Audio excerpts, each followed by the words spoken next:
Com a palavra, a gente, advogado. Obrigado, presidente. Cumprimento Vossa Excelência, cumprimento novamente doutor Sérgio, doutor Sanches, doutora Kedma, doutora Roside, doutora Vânia, doutor Leonan, doutora Eva, nossa relatora, doutor Pedro Sotero, doutora Sara Castelo Branco. Cumprimento também, é sempre importante cumprimentar, eu gosto muito disso, chama-se respeito, educação, faz parte do rito. O representante, cumprimento do Ministério Público, doutora Célia, novamente, cumprimento Vossa Excelência. Os serventuários também, cumprimento, doutor Jares, os advogados presentes no formato virtual, todos sintam-se cumprimentados. Eu fico pensando aqui no desafio que é do advogado. Quando a gente vem para cá defender um recurso de apelação, onde o suposto tipo penal é latrocínio, homicídio, qualificado ou não, organização criminosa, essas coisas que faz parte da vida do advogado, nosso esforço é grande, mas não há um esforço maior do que defender alguém acusado de estupro de vulnerável. Não se trata de tirar leite de pedra, longe disso. Se trata de você ser mais atencioso para que você possa partir daquela narrativa acusatória, e se já evoluiu, é uma coisa julgada. Naquilo que foi julgado, nós temos o artigo 621 do CPP, pela revisão criminal, que tu consiga oportunizar uma situação benéfica para quem já foi condenado. Mas há aquele preconceito, o pré-conceito. Já foi julgado, é coisa julgada, não se pode fazer muita coisa, há que se fazer muita coisa, pode-se fazer muita coisa sim. Por isso que é importante vivenciar, doutora Sara, uma realidade que nós vivenciamos no Brasil, que Deus queira que continuemos a vivenciar um direito penal democrático. Porque se perdermos isso, todos nós estaremos lascados. O caso concreto, ele carrega muita sensibilidade, mas muita sensibilidade. E, doutora Eva, a senhora é uma desembargadora muito atenta, deve ter percebido os contornos. E quando eu falo em contornos, eu tenho medo dessa palavra, porque quando eu falo em contornos e atalhos, em superficialidade, eu estou falando de verdade subjetiva. Eu tenho medo da verdade subjetiva. Porque é mentira escancarada. Eu chamo de superficialidade, de contorno, de entorno. Eu gosto da verdade objetiva. O que vai ser colocado aqui é a verdade objetiva, que está nos autos. Mas, e nessa colocação eu trago para cá duas teses.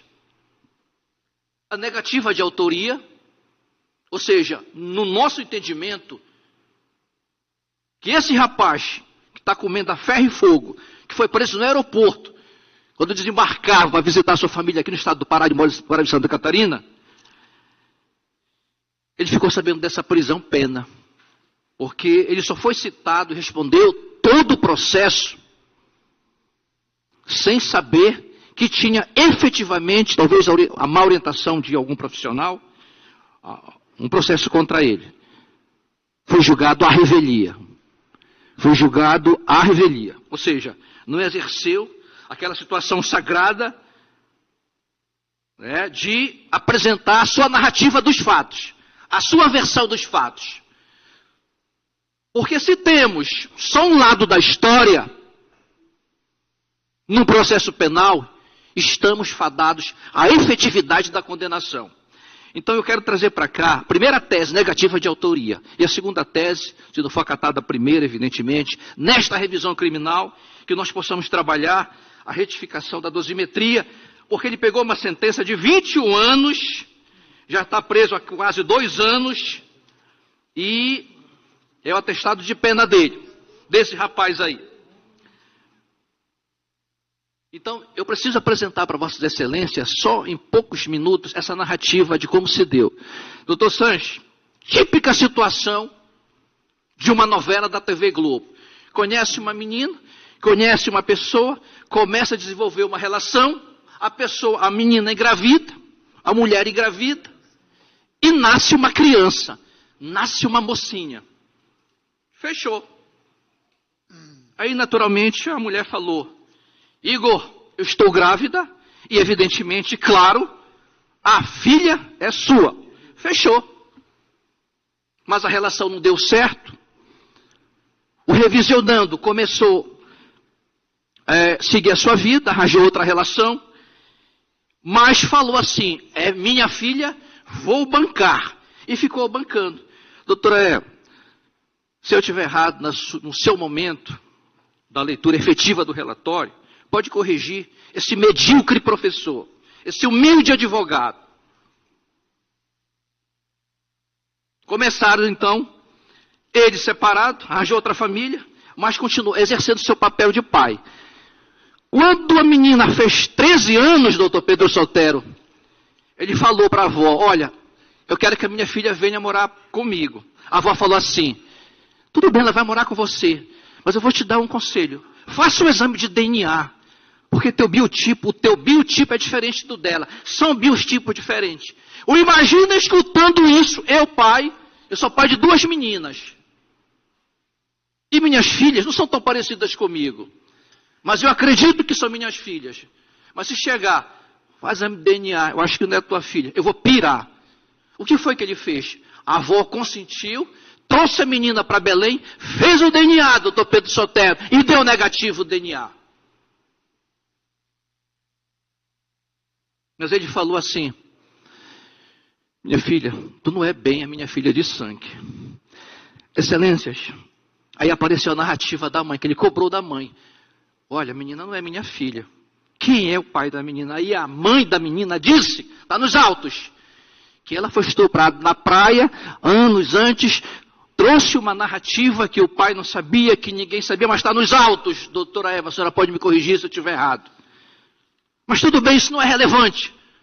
O relevante é,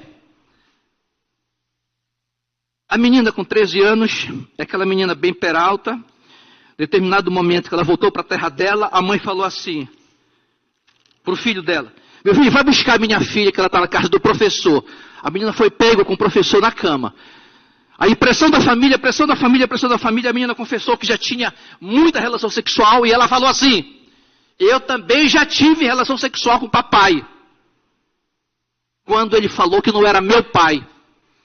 No dia que ele falou que eu não era mais filha dele, nós tivemos, gente, excelências, é assim que nasce essa narrativa, mais do que uma narrativa fantasiosa de Edgar Allan Poe, ou qualquer outra possibilidade, a lá Nelson Rodrigues.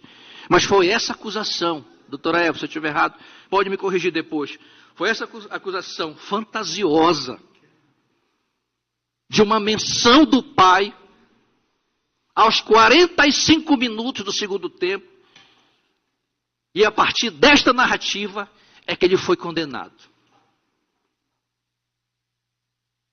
Estupro de vulnerável.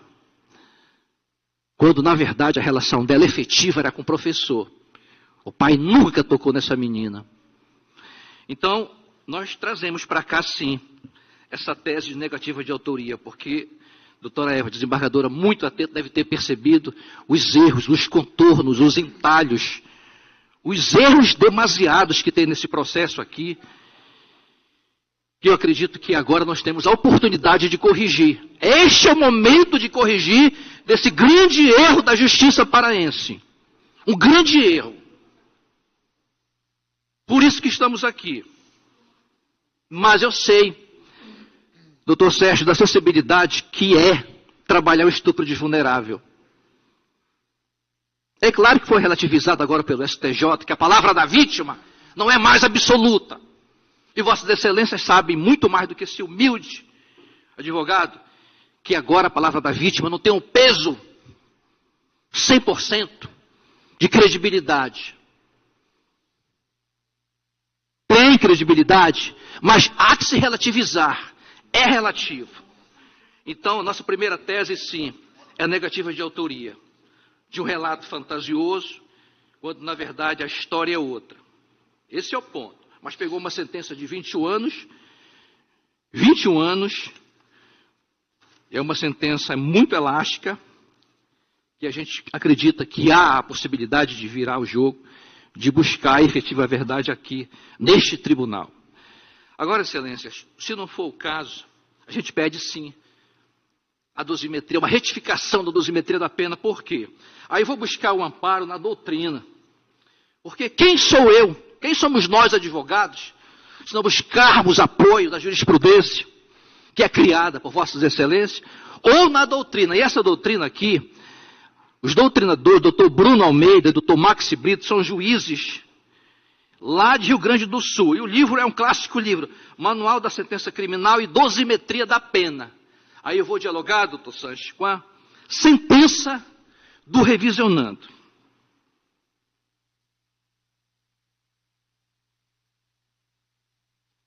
Aquele famoso artigo, relevante artigo, é o glorioso artigo 59 do Código Penal, que fala para a gente, para todos nós, as 8 circunstâncias judiciais. E o brilhante magistrado, ele cravou contra o revisionando, e a doutora Eva, que é uma desembargadora muito atenta, já é a terceira vez que coloca essa condição, porque de fato é o que passa para a gente, trabalhou contra o revisionando 3 circunstâncias negativas: culpabilidade, circunstâncias do crime, consequências do crime. Aí eu vou lá com o doutor Bruno, sobre a primeira circunstância, a culpabilidade. O que é o vetor da culpabilidade? É o vetor que vai trabalhar o grau da reprovabilidade da conduta. E a gente percebendo que foi narrado aqui pelo brilhante magistrado, ele colocou assim: culpabilidade teve por intensa, uma vez que os crimes cometidos pelo réu consistiram em conjunção carnal com a vítima, mediante agressões físicas e ameaças, quando esta possuía 13 anos, tais fatos. Isso é inerente ao tipo, excelência. Se é inerente ao tipo, por que eu vou qualificar, eu vou agravar, eu vou aumentar em 1/6 mais a pena? Inerente ao tipo. O professor erra, o médico erra, o advogado erra, eu erro muito, o juiz errou.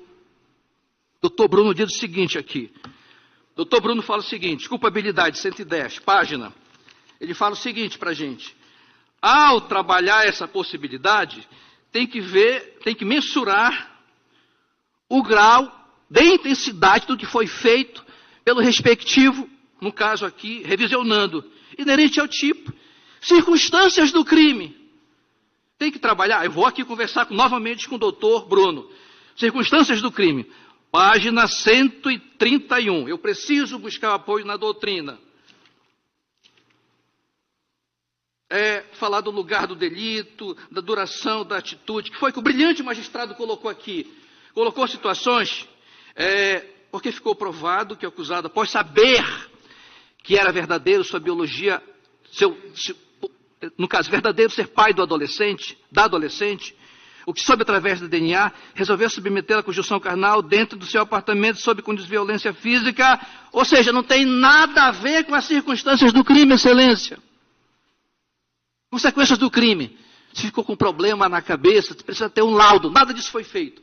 Então, 3 circunstâncias, doutor Rômulo, que não deveriam pesar contra o revisionando, mas estão pesando, e que tornaram elástica a sua efetiva condenação. É preciso retificar, se a primeira tese não for acolhida. É o Tribunal de Justiça. Por isso que estamos aqui. Por isso que estou implorando, enquanto advogado, para que haja, pelo menos se for mantida a condenação, que haja um quanto justo. Porque se não tiver um quanto justo, eu vou fazer uma incursão, um César e Beccaria, delito das penas, direito medieval. Nós evoluímos, ou então rasgo tudo e faço uma viagem no túnel do tempo. Eu imploro a retificação, doutora Eva, se não for acatado no seu relatório, a primeira possibilidade, medida de justiça, retificação, porque as 3 circunstâncias do brilhante magistrado é mais do mesmo. E eu peço com muita humildade, e Vossa Excelência, no seu relatório, faça um comentário, porque eu quero estar errado, para ser mantida essa pena, mas humildemente eu digo, eu não estou errado. São os termos, excelência, são os termos, presidente. Obrigada, Excelência. Eu vou ler pela emenda. Direito Penal e Processual.